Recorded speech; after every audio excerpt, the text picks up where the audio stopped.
Ya. Assalamualaikum Pak Rifki. Waalaikumsalam Bu. Selamat siang. Terima kasih ya Pak Rifki sudah meluangkan waktunya pada siang hari ini. Kita akan coaching sebentar ya Pak Rifki, kurang lebih 15 menit. Kira-kira yang mau diobrolin sama Pak Rifki apa nih?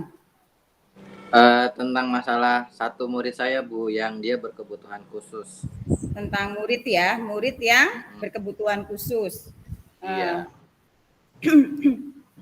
Kira-kira dari hasil obrolan kita nanti apa yang ingin diharapkan dari Pak Rifki? Saya berharap nanti dia dapat kembali berkumpul belajar bersama teman-teman di kelasnya. Baik, jadi harapannya Pak Rifki si anak ini yang tadi ABK ya, pingin bisa belajar berkumpul bersama teman-temannya. Iya. Baik, karena percakapan kita singkat ya Pak Rifki, jadi kira-kira supaya bisa berkumpul dengan teman-temannya bagaimana caranya? Saya sudah mempraktikkan bahwasanya untuk dia tetap kembali ke sekolah, bisa punya semangat belajar di sekolah, dia ya sementara belajar sendiri dulu. Jadi anak-anak yang kelas lain itu, yang kelas besar dia belajar. Nah, ketika semua anak pulang, dia baru belajar sama saya 1 jam. Jadi begitu dia ada kemajuan belajarnya dan merasa sudah percaya diri untuk bermain dan bergabung dengan teman-teman lainnya, barulah itu nanti dapat terjadi gitu, dapat belajar lagi dengan teman-teman lain. Kalau sekarang dia masih kayak kurang percaya diri dengan kemampuan belajar dan kemampuan bersosialisasinya. Oh baik. Gitu, Bu. Tadi Pak Rifki sampaikan bahwa si anak ini kan kurang bersosialisasi ya, bahkan minder ya berarti ya Pak Rifki ya? Iya Bu. Caranya bagaimana Pak Rifki supaya si anak ini tidak minder? Caranya dengan memberikan pengertian nih Bu kepada seluruh teman-teman di kelas bahwa hanya kita semua itu hidup dalam suatu dunia yang dimana banyak orang itu beragam karakter dan punya keunikan masing-masing. Jadi apapun kondisi teman kita pasti punya kelebihan dan kekurangan, maka kita tidak boleh saling mengejek, membeda-bedakan seperti itu Bu. Baik, ya berarti nanti Pak Rifki memberikan pengarahan tentang pentingnya sosialisasi ya, karena kan hidup di lingkungan itu dengan berbagai macam karakter. Baik, ada lagi nggak Pak Rifki selain itu? Paling komunikasi dengan orang tua si anak untuk tetap mensupport anak tersebut dari sisi akademik, seperti menambah jam belajar di luar jam belajar di sekolah. Mungkin dia bisa ikut bimbingan belajar dengan anak-anak yang kemampuannya sama. Dalam hal ini mungkin tidak masalah dia belajar dengan anak TK gitu ya, karena memang kemampuannya di tingkat itu gitu. Yang penting ada kemajuan, lalu ketika dia sudah ada kemajuan barulah bisa bergabung dengan teman-teman lainnya. Oke. Tadi kan salah satu tujuan tadi kan supaya si anak ini yang ABK bisa mengalami peningkatan belajar ya Pak Rifki ya, kalau tidak salah tadi ya. Iya. Itu indikator ada peningkatan seperti apa ya Pak Rifki? Indikatornya kalau dia sudah lancar menghitung 1 sampai 100, lalu lancar membaca 2 sampai 3 suku kata, membaca dan menulis, sepertinya cukup. Dan nanti di kelas 5 dia ketika naik kelas, dia sudah belajar normal dengan teman-teman lainnya sehari-hari, setiap hari, seperti itu Bu. Seperti itu Bu. Baik, berarti ada perbedaan indikator antara teman yang lainnya ya, dibedakan ya kategori susah dan sedangnya ya. Iya. Dari rencana tadi, kira-kira siapa yang bisa membantu Pak Rifki? Membantu saya adalah murid-murid teman-teman di kelasnya, lalu orang tua anak tersebut, dan nanti guru yang akan meneruskan estafet saya nanti di kelas 5. Bisa jadi saya sendiri atau nanti guru lain yang akan naik ke kelas 5 gitu, yang mengajar dia di kelas 5, seperti itu Bu. Oh iya, berarti nanti Pak Rifki ada komunikasi ya dengan guru selanjutnya ya, Iya, Bu. menginfokan bahwa si anak ini tuh ABK gitu ya. Jadi Iya. pencapaiannya tidak bisa disamakan dengan yang lain. Baik Pak Rifki, dari obrolan kita sampai detik ini, apa yang didapat dari Pak Rifki ini? Saya merasa Tanggung jawab Pak lega Rifki. karena bisa mengungkapkan masalah saya dengan Bu Ani, dan semoga apa yang kita bicarakan terkait rencana aksi saya dan tanggung jawab saya sebagai guru yang bersangkutan dapat berjalan dengan baik. Seperti itu, Bu. Oke, terima kasih Pak Rifki ya. Mudah-mudahan rencananya bisa dikerjakan dan nanti ada tindak lanjut selanjutnya. Baik Pak Rifki, terima kasih. Saya jadi penasaran dengan rencana selanjutnya nanti aksinya seperti apa hasilnya. Nanti bisa ketemu lagi ya dengan saya ngobrol-ngobrol lagi. Terima kasih Pak Rifki atas waktunya. Selamat siang. Assalamualaikum warahmatullahi wabarakatuh. Selamat siang. Waalaikumsalam, Ibu. Terima kasih.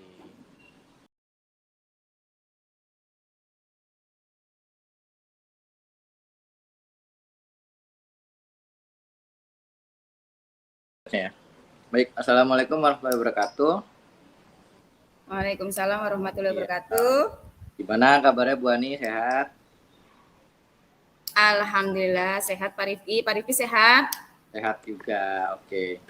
Nah, pada sesi hari ini kita akan melakukan coaching tentang masalah-masalah yang ada yang Ibu rasakan nih di kelas berkaitan dengan kondisi belajar keseharian dengan para murid.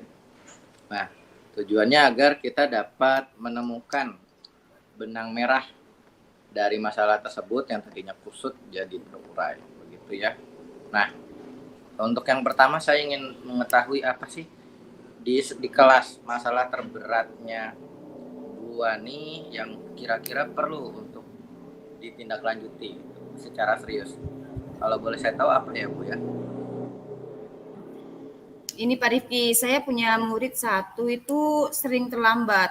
Jika dihitung dalam seminggu, mungkin dia terlambatnya 3 kali. Oh, begitu. Lalu apa yang sudah apa yang Ibu sudah lakukan untuk agar dia tidak terlambat? Baik, sebelum saya menceritakan usaha saya apa, saya mau cerita dulu ini si anak ini gini Pak Rifki. Dia itu anak nggak punya bapak, jadi bapaknya itu udah meninggal. Ya. Kemudian dia itu tinggal sama ibunya di rusun dan punya kakaknya juga kerja. Jadi ibunya kerja, kakaknya kerja. Si anak ini selalu telat jadinya. Saya telusuri ternyata setiap pagi itu diantar sama mamahnya. Ketika saya tanya konfirmasi sama si anak, alasannya si anak itu karena mamahnya masak kelamaan. Oke. Nah, kemudian saya panggil orang tuanya. Saya panggil orang tuanya, versi mamahnya, anaknya susah dibangunin. Oke. Tuh, saya bingung nih, ini yang benar yang mana? Saya ngikutin yang emaknya apa anaknya? Kalau versi anaknya kekeh, mamahnya masak dulu Bu. Jadi kalau nganter saya, nunggu mamah selesai masak buat bekal saya gitu. Karena buat bekal saya sama abang saya yang kerja. Tuh. Tapi versi mamahnya, anaknya susah dibangunin. Saya tanya, sebut saja namanya Tere ya. Tere, kamu kalau bangun jam berapa? Saya tanya. Saya kalau bangun jam 3 Bu, katanya. Terus kalau pakai alarm saya jam 3. Kalau udah jam 3 kenapa kamu sering telat? Gitu kan. Karena saya nungguin mama saya, yang antar nggak ada. Gitu.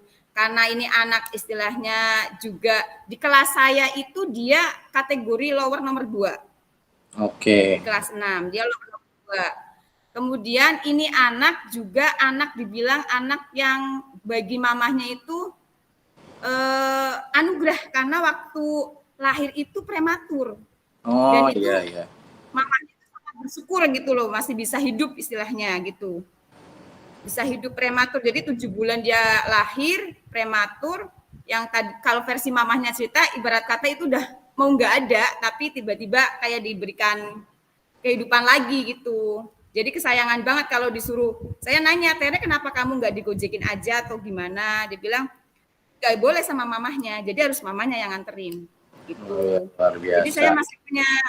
Iya, jadi saya kadang sampai malu Pak Rifki sama guru lain karena dikiranya saya nggak negor gitu kan, padahal karena si anak ini selalu telat gitu. Iya, oke. Tapi saya lebih bersyukurnya daripada dia nggak berangkat sekolah, Mm-mm. nggak apa-apa, buat saya telat nggak apa-apa gitu. Iya. Mungkin nanti kalau buat saya akan lebih penekanan lagi ke orang tuanya, karena kan sebentar lagi kelas 6 ujian. Iya. Saya Betul. khawatir si anak ini nanti telat, saya juga khawatir.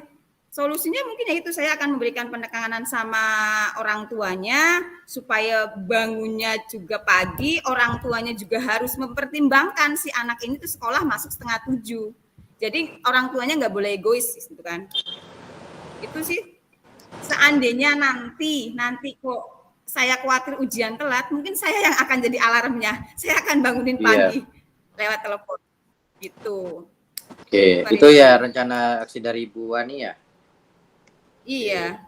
Untuk dari sisi Bu Wani sebagai guru, tanggung jawabnya agar si Tere ini punya perkembangan yang lumayan, apalagi kan sebentar lagi di SMP, artinya dia akan ada sisi transisi Apa ya. Rifki suaranya putus-putus? Oke, apakah suara saya sudah terdengar? Sudah terdengar? Halo? Boleh diulangi Pak Rifki, mohon maaf putus-putus. Oke. Ya, halo. Sebagai guru Tere, apalagi ini sekarang sudah di kelas 6 dan sebentar lagi SMP, bagaimana cara agar nanti di SMP ini dia punya kebiasaan yang lebih baik lah. Apalagi kan nanti kita ujian 2 minggu nih, setelah ini libur, pasti kan ada kegiatan yang memang harus penyesuaian lagi. Nah itu nanti bagaimana nanti Bu Ani untuk sebagai bentuk tanggung jawab Ibu agar masalah-masalah ini, masalah yang berkait dengan Teresa ini dapat terselesaikan gitu atau tercarikan solusinya, Bu. Ya, saya solusinya tadi yang pasti saya akan memberikan pengarahan ke Tere ya. Walaupun setiap hari udah dikasih arahan, mungkin belum maksimal, nanti saya akan memberikan pengarahan terus sama Tere tentang pentingnya disiplin. Kemudian yang kedua, memberikan pengarahan juga sama orang tuanya. Saya akan memanggil orang tuanya bahwa disiplin itu penting. Karena nanti jika hal-hal yang buruk dari SD masih diteruskan di SMP, itu berarti dia tidak ada perubahan. Jadi saya akan memberikan pengarahan sama orang tuanya, tidak boleh egois. Jadi mamahnya harus mementingkan juga pendidikan anaknya, bahwa disiplin itu penting. Seperti itu Pak Rifki. Baik, saya kira obrolan kita hari ini cukup bermakna dan semoga apa yang diusahakan oleh Bu Ani dapat tercapai dengan baik. Baik, itu saja coaching dari hari ini. Kurang lebihnya mohon maaf. Wabillahi taufiq wal hidayah. Wassalamualaikum warahmatullahi wabarakatuh. Terima kasih Pak Rifki. Waalaikumsalam warahmatullahi wabarakatuh.